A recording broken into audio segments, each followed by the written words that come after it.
Yo, what's going on, YouTube family? Welcome back to another exciting hit-scratching episode of Insane Disappearances. I am your host, Lamette from the ATL, and I am here to bring you another crazy story, as always, dealing with someone that disappeared in a national park. But first, before I get into that, I just want to say that I've recently heard about the situation.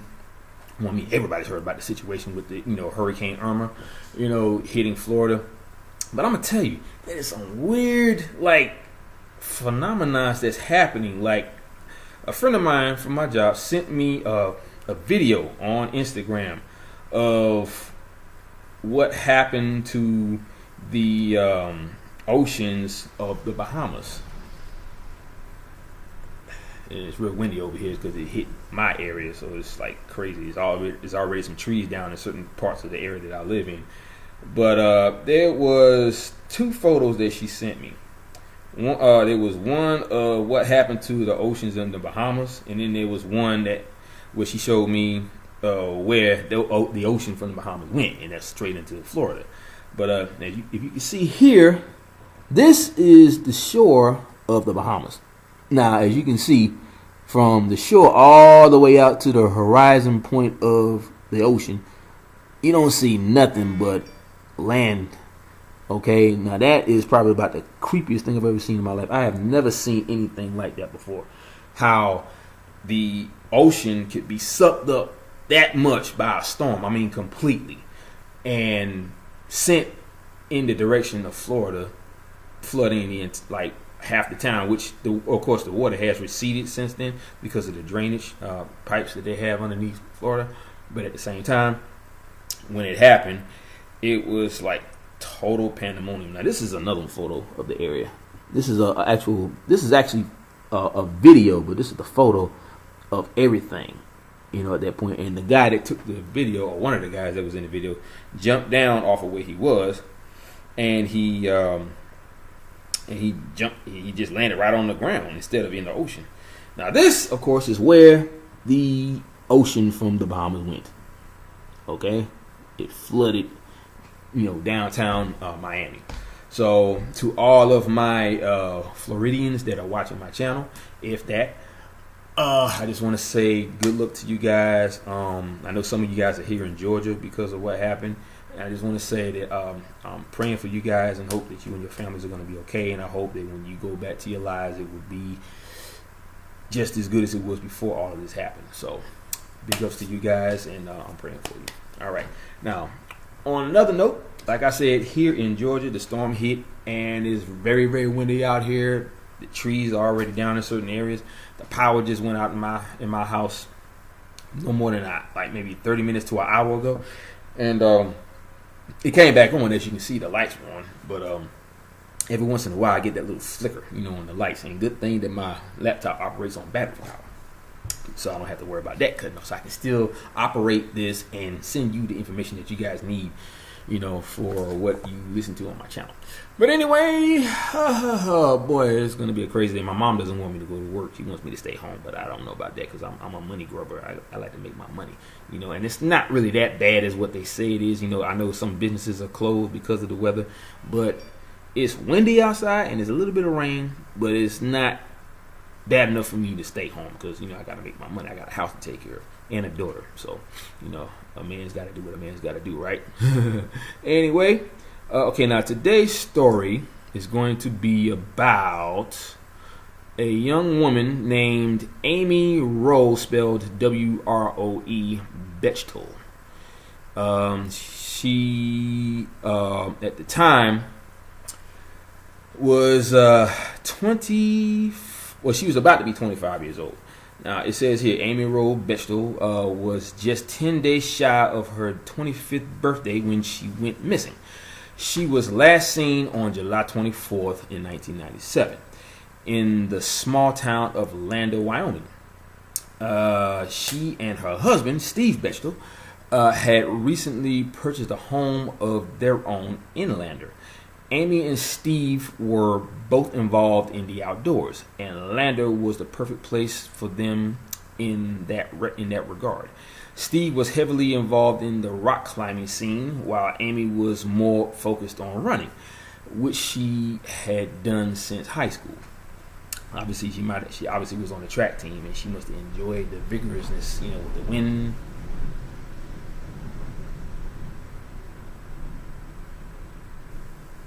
Oh, sorry about that, guys. The wind just picked up. It was just blowing against my house, so it sounded like something was about to come down. Hope that doesn't happen. I'm praying on that, so you guys pray for me too. Okay. Okay, where was I? Oh yeah. On the morning of July 24th, Amy was working on a to-do list, which would later provide some clues in her movements, leading up to her disappearance. According to Steve, he left home to go meet a friend to do some rock climbing at a location 70 miles away. Amy is thought to have left at around 9:30 that morning. The last confirmed sighting of Amy was at a photo shop in town at approximately 2:30 p.m. Now, witnesses said Amy appeared to be in a hurry when she left. Now, see, that's another thing about a lot of these cases when they are eyewitnessed by someone that they don't know. They mention their body language and their attitude and just the state that they was in. Some of them be in a hurry, some of them be asking strange questions, or they're saying that they have to meet a friend, or meet someone, and then all of a sudden they disappear, and it makes you wonder, whatever is doing this, do they plant these like thoughts in their head to make them say whatever it is they need to say so that they won't lead these people back to where they will be, or to keep them from finding out who these people are? I don't know. And then, of course, there's the part where they make them do strange things, like the way she was acting, or their bodies go through a lot of changes. Like there was a guy that commented on one of my videos, and he was saying he was talking about a story about a person who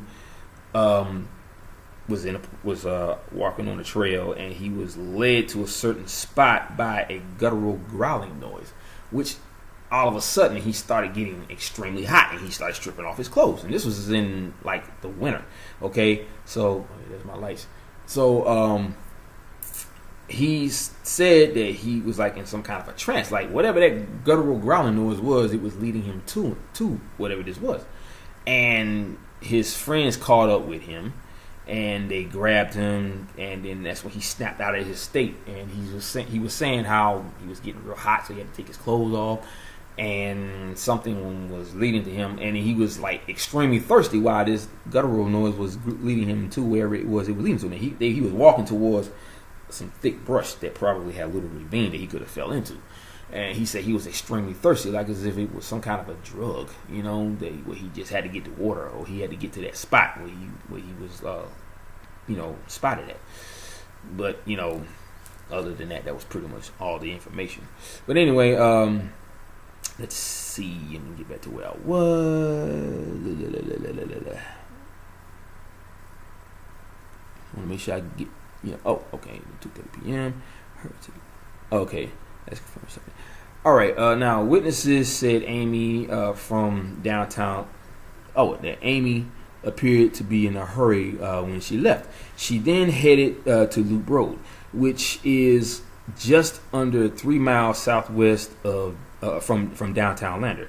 Amy was scouting out an area for a 10K run. She was in charge of organizing. Now, note, I have heard 2 stories. Now, one was that she was organizing a race herself, and the other story was that she was merely going to be, a participant. Now, there was a possible sighting of Amy running along the road, but this was not able to be confirmed. Now, Amy's husband, Steve, returned home at around 4:30 that afternoon, and spent the rest of the day moving things from their apartment into their new house. It wasn't until 10 p.m. that he became concerned about Amy's well-being and phoned the police to report her missing. Now, during the search, in the meantime, family friends Amy and Todd Skinner drove out towards the mountain roads Amy liked to frequent. They located her Toyota station wagon abandoned along the loop road. Now, her sunglasses, to-do list, and perhaps most unsettling, her car keys were left inside the vehicle. Her wallet was the only personal item missing.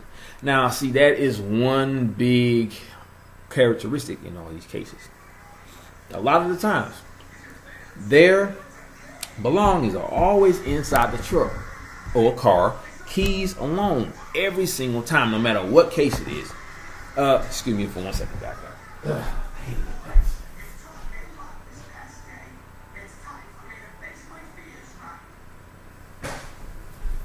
Okay, sorry about that. Once again, gone TV paused and then unpaused itself. But anyway, like I was saying, you find this in a lot of these cases where their belongings are always left in the car, whether it be their pocketbook or their keys, personal items like sunglasses, whatever, what have you. And it happens in every case. Now, I want to go back to a case, which is the Madison Scott case. Same thing with her. They said that all of her belongings was inside her truck and the door was locked. Now, that's a correlation with a lot of these cases when someone disappears. I'm not saying that that's what happened to Madison Scott, because her family is still looking for her as of right now, and it's been 8 years since she's disappeared. Okay, I promised myself I would never put her in that category because, it's not a fresh case, but it's still an ongoing case. And I hope and pray that they find her, whether she's being held up somewhere or, worst case scenario. Now, let's think about what happened with those 3 women that was being held up in the house for 10 years straight. They were still alive. Now, one of them got pregnant by one of her captors. So there is always a possibility that person is still alive, and I hope that to be the same scenario with Madison Scott. So, moving on. All right. Okay. Skinner, search area. Okay. Now, it was believed she had injured herself running and was unable to get help. Steve and some of Amy's friends joined the search. To no avail. Of course, they didn't find anything. Now, by morning, search and rescue teams were on the scene. Police found that at the bottom of Amy's to-do list were a series of mile markers and landmarks that can be found along the loop road. Now, presumably indicating the route Amy was following, on her run. Search and rescue teams canvassed the route and surrounding areas, still believing she may be lost or injured. Their search turned up nothing. No sign of struggle or any indication Amy had hurt herself while running. Now, the massive search for Amy, which included over 100 volunteers, scent dogs, and even a helicopter with a thermal sensor, turned up absolutely nothing. Now, by July 29th, the search efforts were scaled back, and from then on, the situation was treated as a crime by LE. I still haven't got to that part what LE is. But, okay, here's the thing about that as well. Now, when they put together a search team, they add hundreds and hundreds of volunteers that want to help search, and they span out a large area in all directions. Okay? Or they pan out in all directions, in a large span, in all directions. They bring out cadaver dogs, scent dogs, thermal imaging devices on helicopters where they can spot whoever they're looking for from above, no matter where they are, because they're going to show up as like a white hot object, walking along a ridge, or wherever in the area. But every single time, nothing is ever found when it comes to these cases where someone just seemingly vanished without a choice. Now, as far as the dogs, they never seem to find the scent. They may have the scent, but they walk all over the area trying to find it, but they never can. It's almost as if they either disappeared right there in that one spot. Let's just say the dog is following her scent and all of a sudden it just stops. Here will be the crazy part that you would have to think about, even if you don't want to believe it. Obviously, there was a point where she either vanished without a trace, literally, or she walks into a dimensional portal that led her to another dimension or another parallel Earth where she had no other choice but to live her life. Now, there's also a part where she might have been abducted by the others. This is what I call them, or interdimensional beings. Who knows? But it's almost as if she was lifted up into the air. Okay, once you get lifted up in the air, your scent is not on the ground, so your feet ain't touching the ground. So that means you disappear right then and there. Even though you didn't really do that, you just got lifted up into the air. Now, I'm not saying your scent is going to curve and go straight up, because the wind will carry it off in another direction, so you're not going to be able to realize that. But all I'm saying is, when you see evidence like this, you cannot dismiss that no matter how much you try to. You can't debunk it no matter how much you try to, because the evidence is right there in front of your face. It's telling you what happened. It's telling you they can't find no trace of her. No matter if they're using cadaver dogs, scent dogs, helicopters with FLIR on it. None of that works. None of it. I don't care if you're the most experienced tracker on the planet, like a man that David Paulides mentioned all the time, whose name he went by as Grid Adams.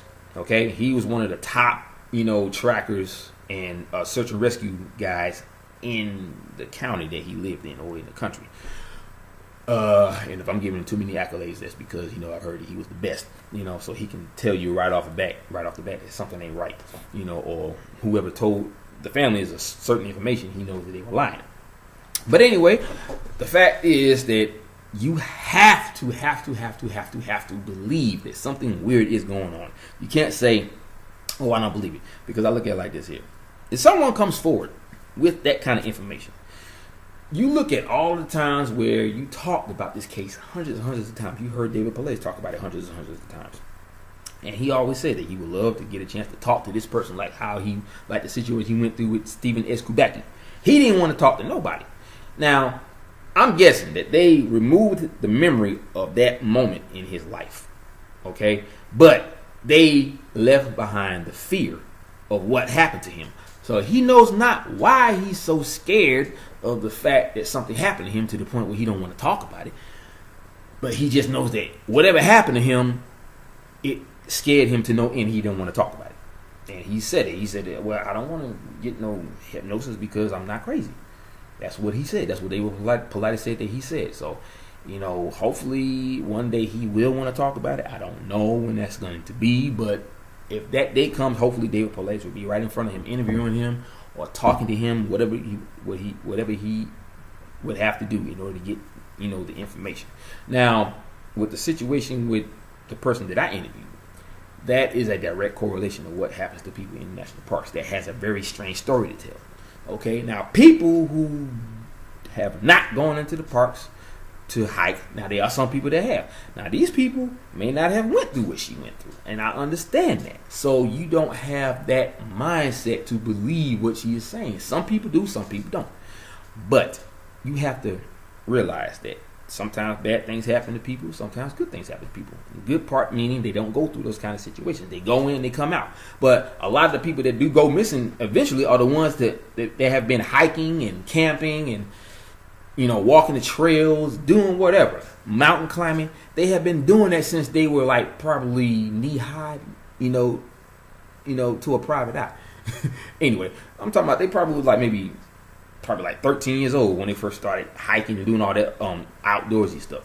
And they've been doing it all their lives. And then all of a sudden, out of the blue, out of all the times where you know that they're going to come back every single time, poof, they disappear without a trace. And nobody knows why, nobody knows where. They just know that he never came back.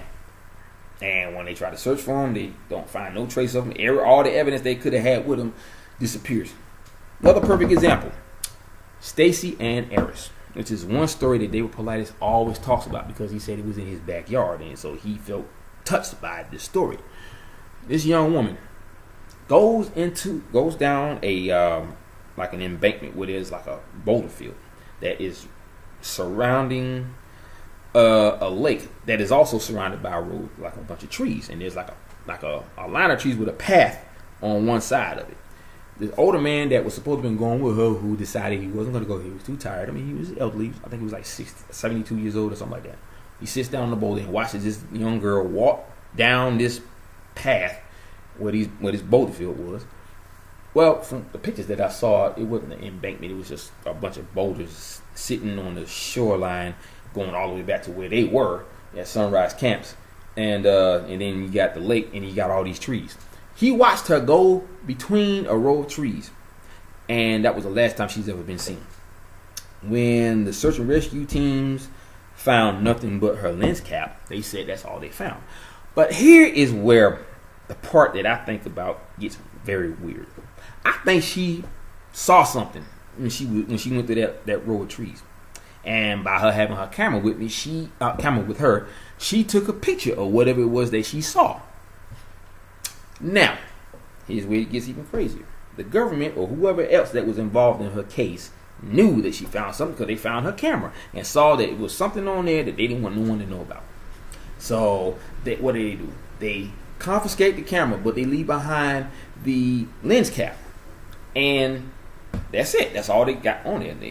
They removed any evidence of her. She may have slipped into some sort of dimensional portal that led to another dimension, another parallel Earth, another reality, another planet. Who knows? I just know that it is too weird for you to say anything other than the fact that she disappeared without a trace. She walked through a dimensional portal. Nobody tried to kidnap that woman because something would have come up to state that she was kidnapped by somebody, meaning a human. But there's no evidence to state that. Nobody is that good. I don't care who you are. I don't care how long it takes for you to get caught. You're always going to leave something behind that is going to say that he did it. It may be a couple of hundred, maybe 30 or 40 years later, but you still will be found out about. This happened back in the early to mid 80s, and she's never been found. Now, that's my interpretation. I think that whoever was in charge of her case when they were looking for her, they found the camera. And the FBI probably was involved as well, because they always seem to pop up out of nowhere when when they're not even supposed to have anything to do with those cases. Because first of all, she's not a child; she was like 15, 16 years old. Number two, there was no evidence of a crime, so they shouldn't have been there in the first place. But they always say we're just monitoring the case, profiling and all of that. But anyway, so that's my take on that. Now, it goes on about the investigation. It's one long, drawn-out thing. I could read about it, and I'll probably read a little bit of it just to get a good, good idea about it. And see, on one part, they're talking about some woman named Lisa Kimmel's case. It's a connection to her case. That's what it is. But it says here, during the investigation, various theories began floating around from Amy being abducted by an unknown assailant to being a victim of a hit and run. Now, the FBI were soon involved. See, this is exactly what I've been saying. They always seem to pop up for whatever reason. There was no evidence of a crime. They even said it. But yet, here they are again. They pop up because of the rumors that pop up saying she might have been abducted or kidnapped or whatever. Blah, blah, blah, blah. Okay, so very surprising, but yet very common. Okay, now then a potential witness came forward, and the attention was turned to Steve Bechtel. As always, when somebody disappears, they blame the parents or they blame the husband. He is always the number one suspect. But that don't mean he did it, because I don't think he did. But anyway, who knows? Okay, now the witness, a hiker, claimed claimed to have seen a blue truck similar to Steve's, and that there had been a blonde female in the passenger seat, matching Amy's description on July 24th. However, according to the Unsolved Mysteries Wikia, this was debunked. Furthermore, the climbing companion Steve was with on the day of Amy's disappearance was able to back up Steve's alibi for that afternoon. Still, LE was focused in on Steve. There was speculation that Amy had suffered some abuse at Steve's hands, although there are vastly conflicted stories about Steve and Amy's relationship. LE also uncovered a journal belonging to Steve with some questionable entries. Although the entries have not been made available to the public, Amy's family suggested that the journals paint Steve as a controlled husband who seemed to have a preoccupation with death. Steve was interrogated, and his home and truck were searched. But the only thing that surfaced which could be interpreted as incriminating were the journals, which alone was not proof he had a hand in Amy's disappearance. Steve refused a polygraph and hired a lawyer shortly after being interrogated by L.E. He insisted he had done nothing to harm Amy, and L.E. could not charge him with what little and weak evidence they had. Now, in situations like this, a lot of that stuff comes up when someone disappears in a national park, and the evidence leading up to her disappearance and the places that she went to. If there are a lot of cases of people disappearing in that area, there is a pattern. So when you try to eliminate that pattern, knowing that it's going to come up eventually, what do? You go towards the family members or the husband, just so you can get people's mind off of that subject. So I'm thinking that part was a cover-up. They came at him and tried to drum up some information saying that he had something to do with her death. I believe that to be true because, think about it. Every single person that disappears in a national park, and they disappear under very mysterious circumstances, and they're found dead under very mysterious circumstances, what happens? They always say they can't find the cause of death, so they're going to look into the case, they're going to do the autopsy, and then they come back saying accidental drowning, they succumb to the elements, or they suffered from hypothermia. Okay? Other than that, they have no clue how the person died. So, and the same thing happened with the D.O. Koontz story. The little boy vanished without a trace, not right before his grandfather's very eyes, but he was like right here, or like probably a little behind him. He didn't hear the scuffle of someone coming up from behind him and grabbing him, because he would have been like this, and kicking and screaming, doing all things that kids do. Okay, especially if they don't know the person.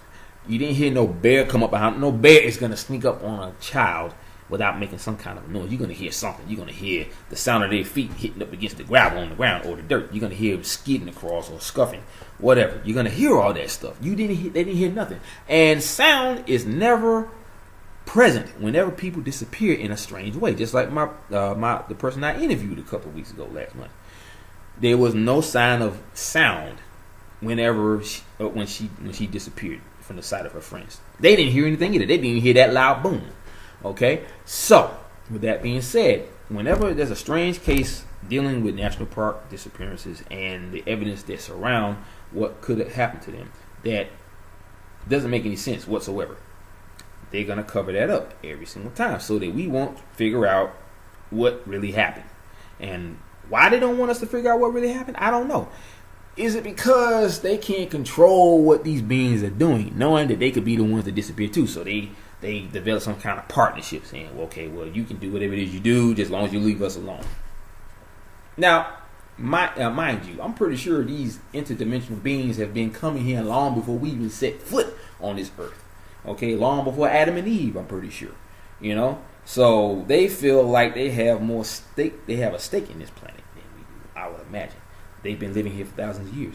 They have lived in nature. They have lived amongst the trees and all this stuff. So when people come in there and start messing with nature, they get upset because they have a large connection with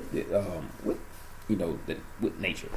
So when you come in, if they can sense that you are there, in a positive way for a positive reason, they're not going to do anything to you. If you're there for negative reasons, like even if you're not there to mess up the forest, if you throw something on the ground, like tissue paper or gum wrapper or candy bar wrapper, whatever, you're littering on a national monument. You're littering on nature. Okay? It's not like your house or your bedroom where you just mess it up. This is nature. You're not supposed to have these things in nature. And I think that nature spirits, they are aware of that. That's the reason why these things happen to these people when they disappear. Even though the people that disappear are highly intelligent, and then you have the ones that are disabled, or they have a handicap, or they have a learning disability, or they just can't talk, or they're too young to talk, or too young to understand what's going on. Those are the main people that are either going to come back with a very strange story to tell, or they're not going to come back at all. Why? I don't know. Just like this young boy, last name Mackenzie, in Australia. He's walking up this embankment on a mountain near a waterfall. And then when he disappears, he's never been found. Now, when they looked at his footprints walking up that side of the mountain or ridge, it was as if he was lifted up off the ground, because they said that his feet stopped right here at the base of the in the center of the shoe. So it was like he was lifted up from his heel, lifted up first, and he just went up like that. That's what it looked like when they looked at his shoe, the shoe print in the ground. So what could have happened to him? He may have been abducted by aliens, maybe, or maybe a wormhole opened up above him, and there was like a suction kind of thing going on with that, where the air was being sucked into this void, and he got sucked into it as well. But them kind of things don't have visual. There's well, you can't see it with the naked eye, basically. But who knows? There's a lot of things that I could tell you, but you have to be ready for it. But anyway, guys, that's pretty much it on that story. This woman named Lisa Kimmel, I'm gonna have to go into that story to see what that's all about, because apparently it's somehow there's a connection between the two. So I'm gonna get into that on a later date and try to see if I can piece the two together, or just talk about her case alone. Maybe we can kind of see the similarities between the two. But other than that, I got to get off this computer. I got to start getting ready for work, because I'm going to try and leave a little early, just in case things do get a little bad out there. So to all of my YouTube family that have been giving me so much love since I got to that my goal of having 1,000 subscribers, I just want to thank all of you for your support. I want to thank all of you for your love and enjoying my videos, and the accolades that I've been getting from all of you. I just want to say thank you very much. I love you guys so much, and without you, I couldn't have gone as far as I did. And when I first started, I'm gonna tell you right now, I didn't realize that I was gonna get this far, because I wasn't getting any views, and I was like starting off kind of just playing around with it, really, just to see if I could do something with it. I started out with talking about my ghostly experiences and my UFO experiences. Now, I had a UFO experience, I believe last week while I was out on my little Labor Day vacation. I happened to be looking up in the sky, and I saw some lights that looked like it could have been a plane. Okay, it was flashing just like it would have been, a plane.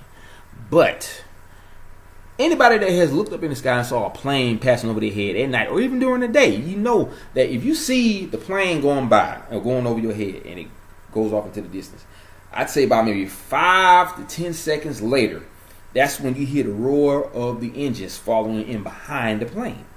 I didn't hear that. What I saw was a bunch of red and white blinking lights moving across the sky, going in one direction.